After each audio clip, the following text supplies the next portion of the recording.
Bonjour à tous, donc avec les meilleurs combats de MMA ou les combats de MMA mémorables ou à voir pour l'année 1999 cette fois. J'ai déjà fait toutes les années de 93 jusqu'à 98, une vidéo par année sur le même format. Si ce format vous plaît, n'hésitez pas à aller retrouver les autres vidéos sur ma chaîne. Je vous invite aussi à poser des questions ou à indiquer les combats que vous auriez inclus ou quoi en dessous. Et s'il y a des questions, j'y répondrai dans des vidéos spéciales réponses aux questions.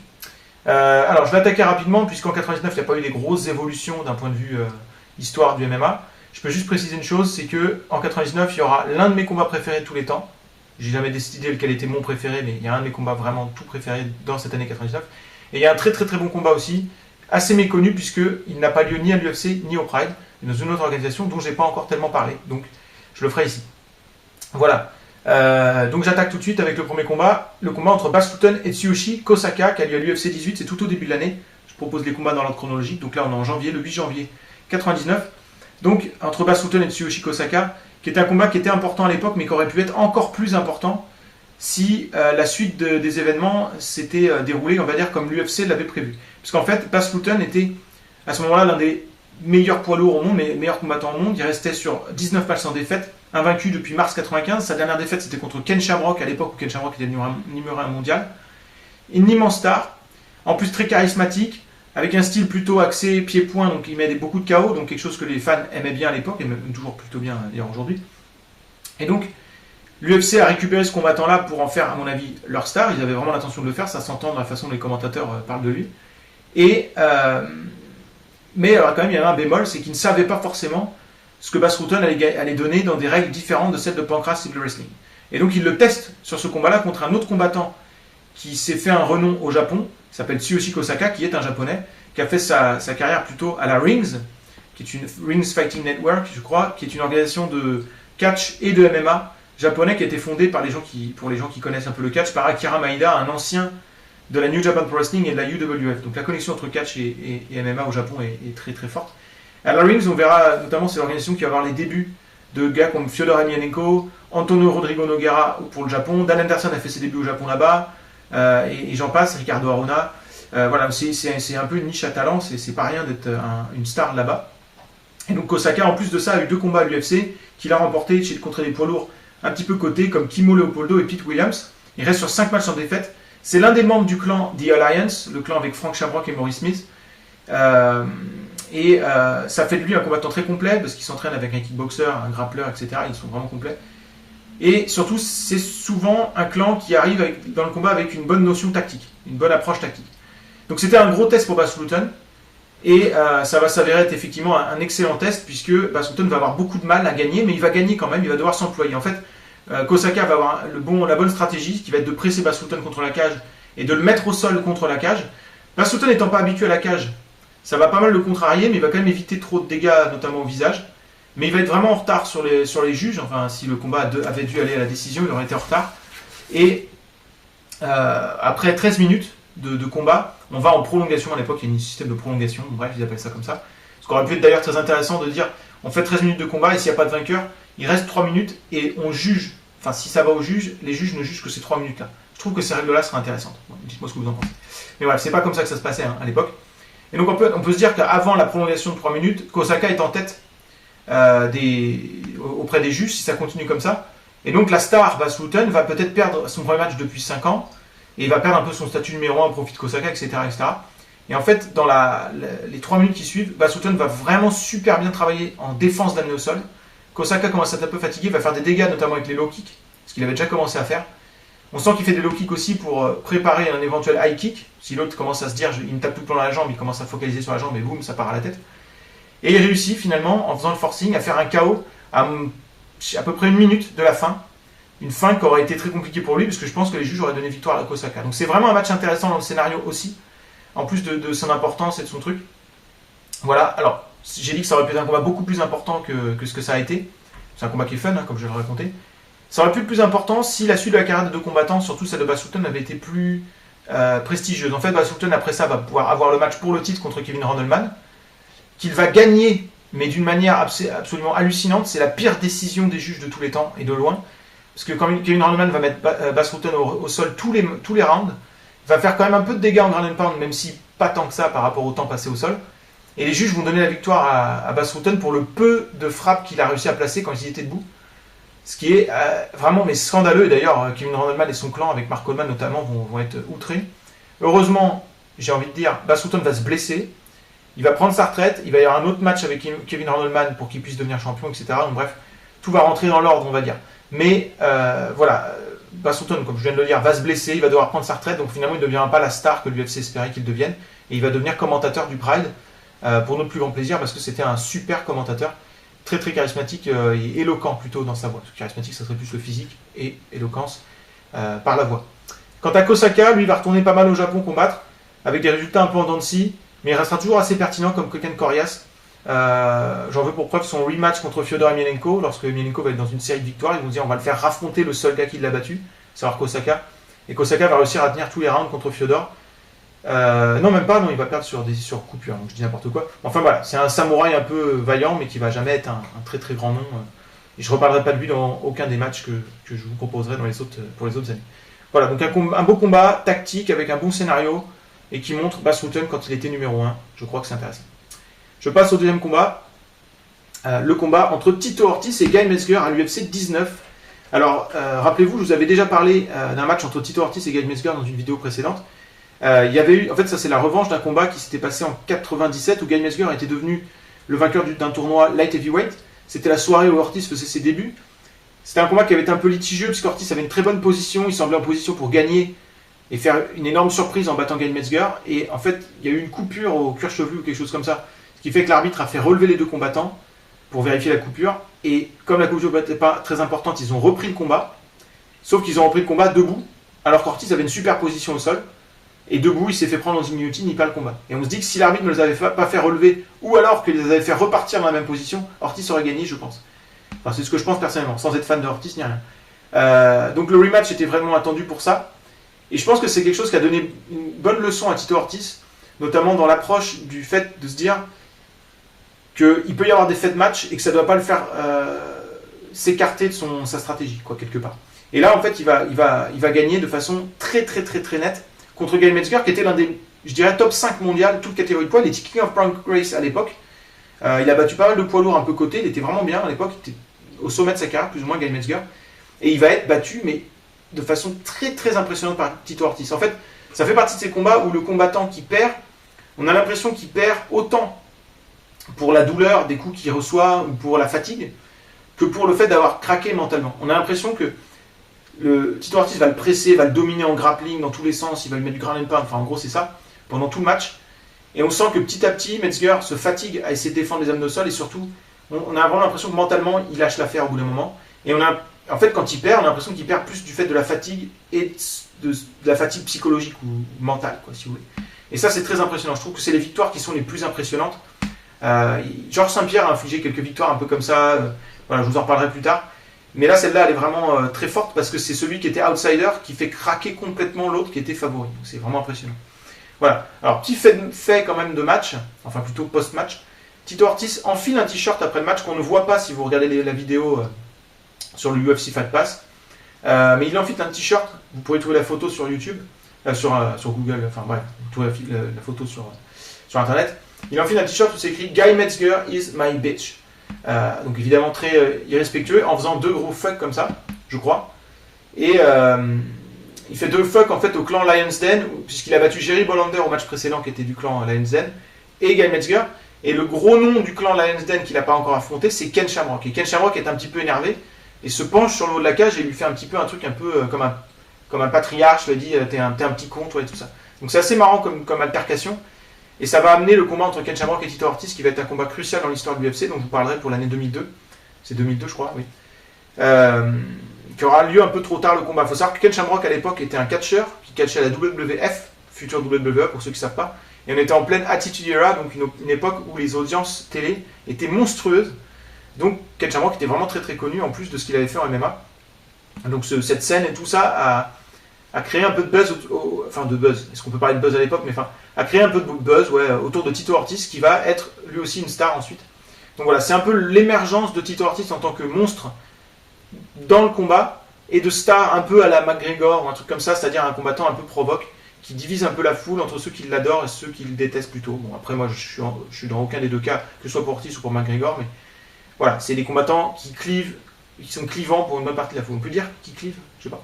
Voilà, en plus d'un combat qui est assez intéressant à voir pour le côté je fais craquer l'autre mentalement. Voilà.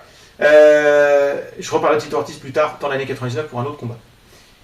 Combat suivant, on passe au Pride. Le Pride numéro 5, ça se passe le 29 avril, donc 99. Le combat entre Kazushi Sakuraba et Vitor Belfort. Alors ça, c'est un combat qui est hyper intéressant. Je vous ai parlé de Sakuraba, qui était devenu une petite star pour les Japonais, on va dire, pour le moment, en battant Carlos Newton dans un duel de grappleurs fantastique en 98, qui était le combat de l'année 98 à mon sens. Mais jusque-là, on va dire que c'est pas un des top combattants du monde. On se dit qu'il est bon, c'est un bon combattant japonais, Kazushi Sakuraba. Mais voilà, il n'a pas encore prouvé sa valeur tout en haut de l'affiche. Et là, il a en face de lui Vitor Belfort, qui était l'un des meilleurs combattants au monde, qui n'a qu'une défaite contre Randy Couture, qui était un petit phénomène, qui sortait d'un KO sur Wanderlei Silva absolument éclatant, hein, où il court en donnant des coups sur Wanderlei Silva, qui se retrouve contre la cage, il se fait péter par KO, c'était assez impressionnant. Donc là, voilà, c'est un énorme test pour Sakuraba, d'autant plus que Vitor Belfort fait 20 livres de plus que Sakuraba, c'est-à-dire l'équivalent d'une bonne catégorie de poids. Sakuraba était plutôt chez les middleweight, si on prend les catégories de poids actuelles, et Vitor Belfort chez les light heavyweight.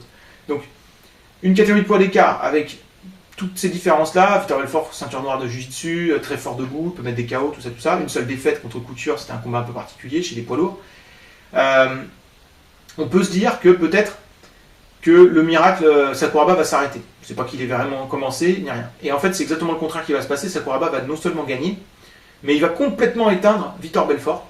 Ça, c'est vraiment impressionnant. Il va l'éteindre en ayant une tactique qui est très, très intelligente, c'est de déjà laisser passer la foudre, parce que Vitor Belfort commence toujours comme une furie, avec plein de coups.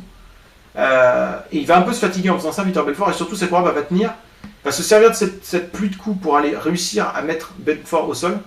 Une fois d'avoir Belfort au sol, Sakuraba va se relever, va faire en sorte que Belfort ne se relève pas, et va lui donner des coups dans les cuisses, et un peu le tyranniser comme ça, en étant lui debout et Belfort sur le dos.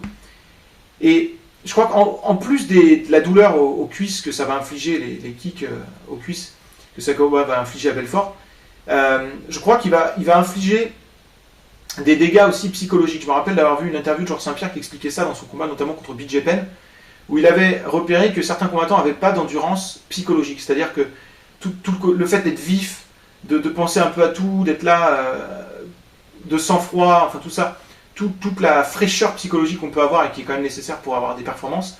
Il y a des combattants qui la consomment très vite, alors que d'autres sont très endurants sur ce plan-là. Il avait dit que notamment Nick Diaz était très fort là-dessus, et que BJ Penn était un petit peu faible là-dessus. Bon, après, c'est la vie de Georges Saint-Pierre.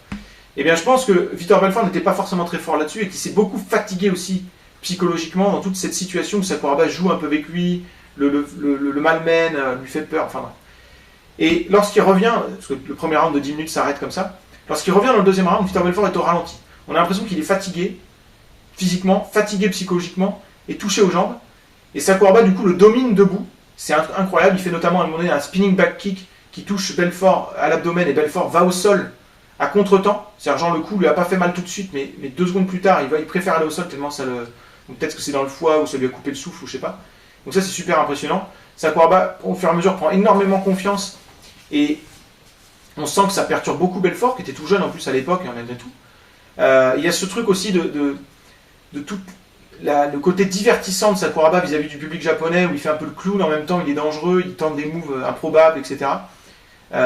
Et voilà, donc ça continue comme ça. En fait, on va aller jusqu'à la décision. Sakuraba va vraiment éteindre Belfort tout le long du match.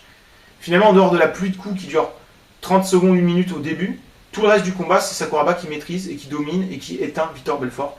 Et donc Sakuraba gagne de façon très nette. On n'a même pas l'impression qu'il a été obligé d'aller puiser loin en lui contre l'un des meilleurs combattants au monde à l'époque, Vitor Belfort.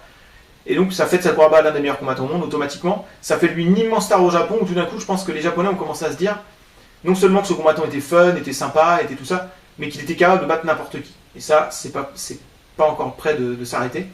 Alors, juste pour dire, je reparlais de Sakuraba bien sûr dans d'autres combats, y compris un autre combat de 99. Pour ce qui est de Vitor Belfort, il retrouvera une série de victoires par la suite avant de caler à l'UFC contre les top niveaux que seront Chuck Liddell, Randy Couture, Tito Ortiz.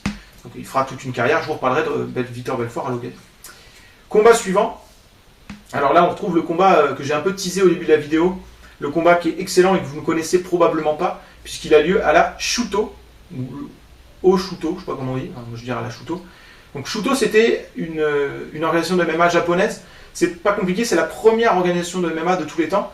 Le match dont je vous parle, c'est Kaoluno contre Rumina Sato, qui se passe à un show qui s'appelle Shooto 10e anniversaire.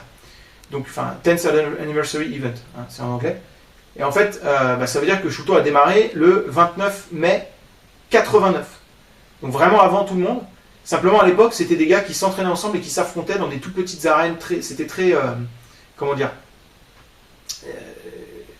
je sais pas clandestin que je cherche, mais confidentiel. Voilà, c'est ça que je cherchais comme mot. C'était très confidentiel. Il a fallu attendre des années. Déjà, on n'a pas trop les images de cette époque-là. Et puis surtout, il faut attendre des années avant que les combattants aient un peu une cote, parce qu'il y a des gars qui sont allés combattre ailleurs, il y a des combattants d'ailleurs qui sont venus. Et en fait, c'est une organisation qui va se spécialiser dans les catégories de poids inférieures. C'est la seule organisation mondiale à l'époque à avoir un champion de poids léger tel qu'on l'entend aujourd'hui, c'est-à-dire moins de 155 livres. Donc c'est la catégorie de poids où officie notamment Conor McGregor ou Khabib Nurmagomedov actuellement. C'était les seuls à l'avoir. Leur champion, c'était Kaol Uno, donc l'un des deux combattants de ce match. Et il affronte donc dans ce match pour le 10th Anniversary Event un dénommé Rumina Sato, qui était l'une des stars de Shooto, l'un des pionniers aussi de Shooto, qui était un spécialiste des soumissions. Alors, j'ai pas mis d'autres matchs de Rumina Sato dans mes listes, mais vous pouvez aller voir notamment des soumissions de lui. Vous trouvez des vidéos de fans où il montre les meilleures soumissions de Rumina Sato. Il a des soumissions complètement étonnantes, des trucs qu'on voit jamais, des sortes de flying knee bar ou des trucs un peu comme ça improbables. C'est vraiment fun. Et donc, le challenger, pour le titre de champion poids léger, c'est un peu le vétéran star contre le jeune prodige, quoi, si vous voulez. Voilà, donc, alors juste pour préciser, il y a un titre lightweight à ce moment-là à l'UFC, qui est détenu par Pat Miletich. Et le titre lightweight de l'UFC à ce moment-là correspond en termes de poids au titre welterweight actuel. Le lignage en fait de ce titre-là va après aller sur Matt Hughes, Georges Saint-Pierre, et jusqu'à maintenant, aujourd'hui, le champion c'est Kamaru Usman. C'est les moins de 170 livres, donc c'est-à-dire la catégorie poids au-dessus de la catégorie poids léger. Donc juste pas se confondre. Le lightweight de Shooto ne correspond pas au lightweight de l'UFC en 99. Il ne faudra pas se confondre comme ça, c'est pareil pour le Pride. Middleweight au Pride, c'est light heavyweight de l'UFC, enfin bref. Voilà. Alors je reviens sur mon combat Kaoluno Rumina Sato. C'est un combat extraordinaire, parce que déjà on voit qu'ils ont un énorme niveau. Et on voit rarement un combat avec autant de niveau des deux côtés à l'époque. Et c'est un combat où ça va à toi, à moi, un peu partout. Il y a debout, il y a au sol, où il y a un coup c'est un qui domine au sol, un coup c'est l'autre. Il y a des gros travaux d'amener au sol, il y a vraiment plein de trucs. En fait, Sato domine au début debout, et au sol, il y a une situation où il est tout près de finir sur un rear naked choke. Et petit à petit, en fait, le champion Kaoluno revient notamment grâce à une meilleure lutte, plus de puissance, et surtout, il finit beaucoup plus frais. Et Kaoluno finit par gagner grâce à sa fraîcheur dans le dernier round, peu de temps avant la limite, et une décision qui n'aurait peut-être pas été évidente pour lui, par rear naked choke. Donc, c'est vraiment un combat qui est fun, varié, dynamique, tout ça, très très compétitif. On sent vraiment beaucoup de niveau, avec une fin décisive, mais après des rebondissements. Donc, c'est un super combat. Ça aurait été le combat de l'année s'il n'y avait pas eu un absolu classique dont je vais vous parler juste après. Donc vraiment, je le recommande très chaudement. Vous pouvez se trouver ce combat sur le UFC Fight Pass, hein, je précise. Alors pour préciser un petit peu, Kaoluno conservera le titre de champion poids léger jusqu'à son départ de Shooto, où il va essayer de devenir champion poids léger à l'UFC, lorsque l'UFC va réellement créer le titre de champion poids léger, donc sur cette catégorie de poids. Mais il va caler contre BJ Penn, qui est le nouveau prodige qui va éclore à ce moment-là, je vous en reparlerai. Quant à Rumina Sato, il va rester pertinent. Il va retenter sa chance pour le titre lorsque le champion sera Takanori Gomi, mais il échouera à nouveau. Donc ça restera un combattant un peu coté avant de redescendre. Et puis bon, pour ce qui est de Takanori Gomi, je vous en parlerai, mais voilà, un petit peu l'occasion de parler de Shooto et d'un combat que je recommande vraiment chaudement. Juste pour info, Shooto, ça se passe dans un ring, c'est à peu près les mêmes règles que le Pride, et le même contexte que le Pride. Voilà. Alors le Pride, justement, on y revient avec le combat suivant, le combat de Pride numéro 7, le 12 septembre. Igor Vovchanchyn contre Mark Kerr. Alors c'est sûrement des combats que je vous propose dans cette vidéo le moins fun à regarder au niveau de ce qui se passe pendant le match. Mais c'est un combat qui est très important, puisque je dirais que c'est le combat qui déclare officieusement le numéro 1 des heavyweights à l'époque. Puisque Randy Couture en fait a quitté l'UFC après sa victoire contre Vitor Belfort, et il s'est retrouvé à perdre contre Enson Inoue, je crois, au Japon. Enson Inoue avait des défaites en parallèle, donc Finalement, on n'avait pas beaucoup de combattants qui étaient comme ça, super cotés, super forts, qui étaient un peu intouchables. Le Pride n'avait pas de titre de champion poids lourd.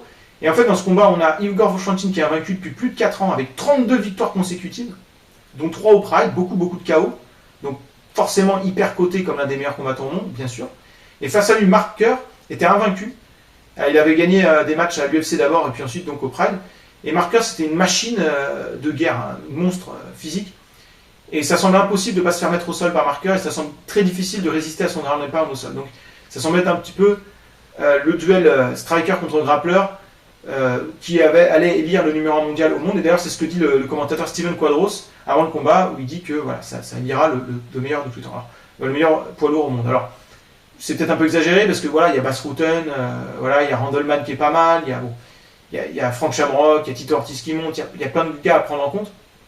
Mais c'est clair que si on prend uniquement les poids lourds, si on exclut quelques noms que je viens de donner, ça va élire forcément le numéro 1 ou le numéro 2 mondial. Voilà, c'est quand même vraiment important. Alors qu'est-ce qui se passe dans le match finalement? Vovchanchyn, comme prévu, à l'avantage debout. Mark Kerr prend quelques coups, il a un peu de dégâts, notamment low kick et tout ça, mais il arrive à prendre Vovchanchyn au sol. Et au sol, en fait, il n'arrive pas à faire des dégâts. Vovchanchyn est très actif, il l'oblige à se défendre, ce qui fait que Mark Kerr ne peut pas vraiment attaquer. Il n'arrive pas à se déplacer, à trouver une meilleure position. Très bonne activité de Vovchanchyn au sol. Donc, c'est un peu statique comme ça, c'est pour ça que c'est pas le combat le plus intéressant de tous. Et à un moment donné, Vovchanchyn, ça repart debout, arrive à placer un coup de genou à la tête de Mark Kerr sur un sprawl. Alors un sprawl, c'est quand vous jetez vos jambes en arrière et vous mettez votre poids du corps en avant pour éviter une amenée au sol de l'adversaire qui essaie de vous attraper les jambes, ce que essayait de faire Mark Kerr. Et le truc, c'est qu'au Pride, c'est une défense qui peut se transformer en une attaque parce que vous pouvez attraper le corps de votre adversaire et mettre des coups de genou en contre-attaque. Ce qui n'est pas possible de faire à l'UFC, sachant que vous n'avez pas le droit aux coups de genou à la tête. Sauf que les coups de genou n'étaient pas autorisés dans ce match-là à l'époque, au Pride. Ce qui fait que Vovchanchyn va gagner par KO sur Mark Kerr, mais l'arbitre va revenir en arrière et déclarer le match no contest, parce que finalement Vovchanchyn ne va pas perdre par disqualification parce que l'arbitre ne lui a pas dit, enfin c'est un peu particulier. Il y aura un rematch et Vovchanchyn gagnera de façon un peu plus nette. De toute façon, il semblerait, à mon sens, que s'il y avait dû avoir une décision, je pense que dans les règles du Pride, ils auraient donné Igor Vovchanchyn vainqueur, parce que Mark Kerr n'a pas fait de dégâts de tout le combat, et même s'il a les amenés au sol, ces amenées au sol ne sont pas offensives, ne permettent pas de se rapprocher de la victoire. Et c'était comme ça qu'ils pensaient au Pride au niveau des juges. Donc voilà. J'aime beaucoup la façon dont Vovchanchyn parade après le combat, il donne des coups dans les airs un petit peu, genre il est trop content de lui. Donc on sent qu'il y avait une importance de ce combat. Et ce combat qui marque un peu le début de la fin pour Mark Kerr, déjà auprès du public, ils vont pas trop aimer le fait qu'il en rajoute pour essayer d'obtenir une disqualification. Il était un peu chiant à regarder, faut le dire, parce qu'il faisait pas grand chose au sol. Et puis bon, voilà, c'est la première défaite qui va être la première d'une série de défaites qu'il va avoir. Alors, il va avoir des victoires, des défaites, tout ça, mais voilà, c'est un peu la fin de Mark Kerr, qui rétrospectivement reste comme un combattant, juste pour préciser, en fait il fait l'objet d'un documentaire dont j'ai oublié le nom, je me demande si c'est pas The Machine, ou un truc comme ça, sur le dopage en MMA, un truc comme ça, donc forcément pas très reluisant sur lui, Mark Kerr, donc voilà, reluisant sur lui, ça fait un petit peu bizarre, mais c'est comme ça. Le combat suivant, et c'est tout simplement le combat suivant, le combat de l'année 99. Je pense que si vous faisiez un sondage auprès de 100 fans de MMA sur quel est le combat de l'année 99, vous auriez au moins 90, donc 90% des gens qui vous diraient que c'est celui-là, c'est Frank Shamrock contre Tito Ortiz à l'UFC 22, le 24 septembre. Alors, déjà, avant même que le combat ait lieu, c'était déjà un super combat, un énorme clash. Frank Shamrock, c'était le super champion, je vous en ai parlé pour l'année 98, champion de la heavyweight, invaincu depuis près de 3 ans, pas mal de défenses de titre contre des gros noms, des bons adversaires et de façon très éclatante. Je pense qu'il avait besoin d'une défense de plus pour devenir une star monstrueuse, et c'est ce qu'il va devenir. Et face à lui, il a son plus gros challenge, puisqu'il a le prodige Tito Ortiz dont j'ai parlé tout à l'heure. Donc j'ai pas besoin de vous redire tout ce que j'ai dit sur Tito Ortiz. Il avait qu'une seule défaite controversée contre Guy Mezger, contre qui il a pris sa revanche de façon hyper impressionnante. Et Tito Ortiz, c'est un peu une star en puissance avec ce côté provoque et tout ça, avec son look. Donc c'est vraiment un combat qui sur le papier donne l'impression de voir deux monstres s'affronter de super top niveau, et c'est un de ces combats où on sent qu'on monte d'un cran. Voilà, on monte d'un cran de niveau avec ça. Et que si vous mettiez un de ces deux combattants-là 2-3 ans plus tard, il serait toujours compétitif. Alors que c'est pas forcément vrai d'autres combats dont je vous ai parlé. Bas Rutten en 99, vous le transposez en 2002 ou 2003 contre les poids lourds de l'époque, je pense pas qu'il gagne. Enfin, en gros. Parce que le niveau augmente chaque année. Alors, l'autre chose qui est intéressante dans ce combat, c'est que j'aime bien ce genre de combat où on a une problématique Avant même que le combat commence, on se dit voilà ce qui va se passer.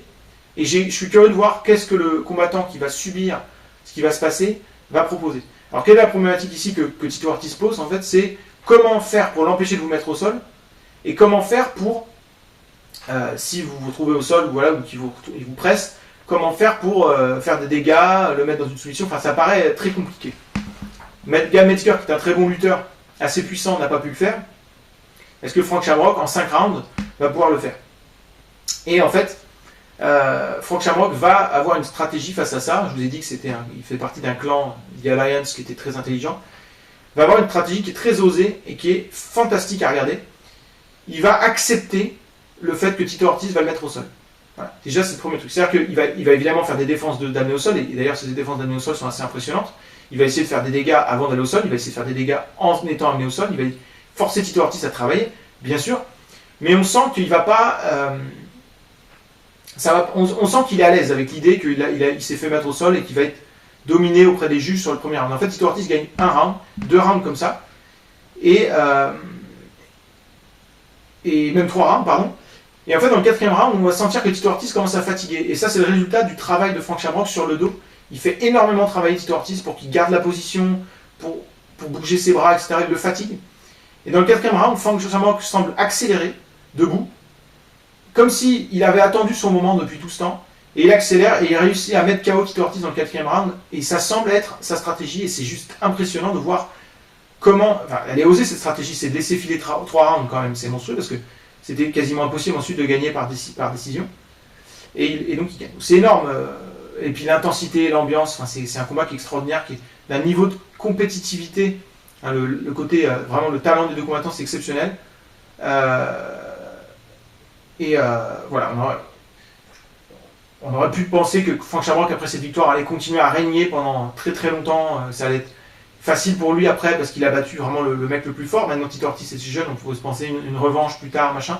En fait, Frank Shamrock va prendre un hiatus du MMA, il va arrêter le MMA pendant des années, il reviendra à Strikeforce, vous voyez, des années plus tard, en 2007, un truc comme ça. Je crois qu'il aura un combat entre-temps dans un événement secondaire. Mais voilà. C'est le sommet de la carrière de Frank Shamrock. C'est le match qui fait de lui une totale légende. C'est vraiment énorme. Et c'est un des meilleurs combats de tous les temps parce qu'il y a ce truc où c'est hyper intense, c'est hyper compétitif. Et il y a une stratégie très osée qui est mise en place et qui fonctionne. Ça, c'est vraiment génial. Donc voilà, je n'en dis pas plus sur ce combat, mais vraiment, si vous ne l'avez pas vu, c'est l'un des grands classiques de l'histoire du MMA et de l'UFC. Et puis je finis avec un dernier combat pour l'année 99, c'est le combat entre Kazushi Sakuraba et Royler Gracie au Pride numéro 8, le 21 novembre. Un combat incontournable, puisque on retrouve Sakuraba, donc, qui est sur sa série de victoires sur des pointures, notamment pointures brésiliennes. Il avait donc battu, je vous l'ai dit, Victor Belfort. Avant ça, il avait affronté Alan Goesch, tout ça. C'est devenu un peu le prodige et le chouchou du public japonais. Et je pense que c'est un peu devenu ce que Takada aurait voulu devenir, d'ailleurs. Et du coup, il obtient l'honneur d'affronter un membre de la famille Gracie, comme Takada, justement, qui avait eu l'honneur d'affronter Rickson Gracie. Il va affronter Royler Gracie. Donc Royler Gracie, c'est l'un des 3 frères prodiges. Les 3 prodiges, c'est Rickson Gracie, dont je vous ai parlé dans une vidéo précédente. Royce Gracie, bien sûr, la star des premiers UFC. Et Royler Gracie, c'est le 3e frère. Alors, je ne sais plus qui est le plus vieux là-dedans, mais c'est le plus petit.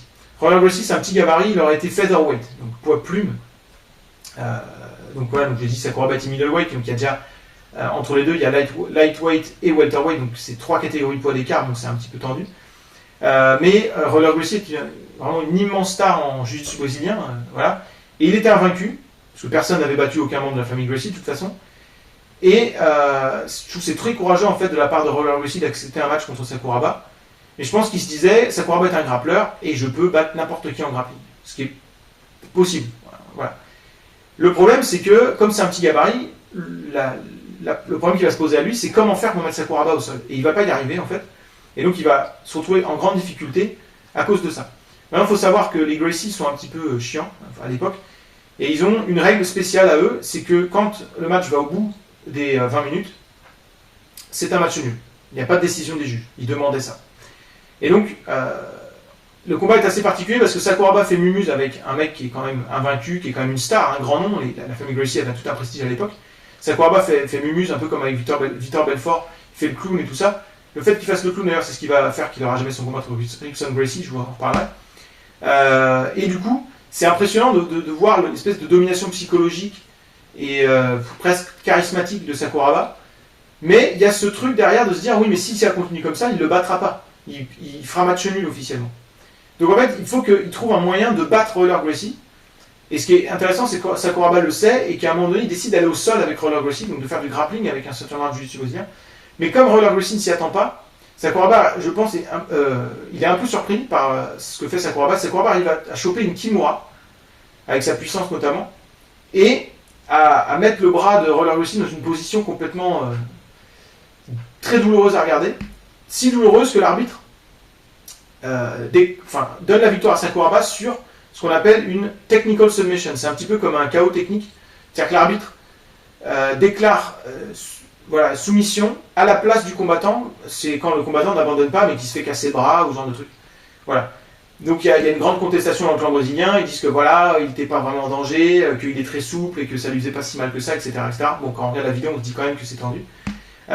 Et donc Sakuraba est le premier combattant à battre l'un des membres de la famille Gracie dans un combat de MMA. Ça, c'est énorme.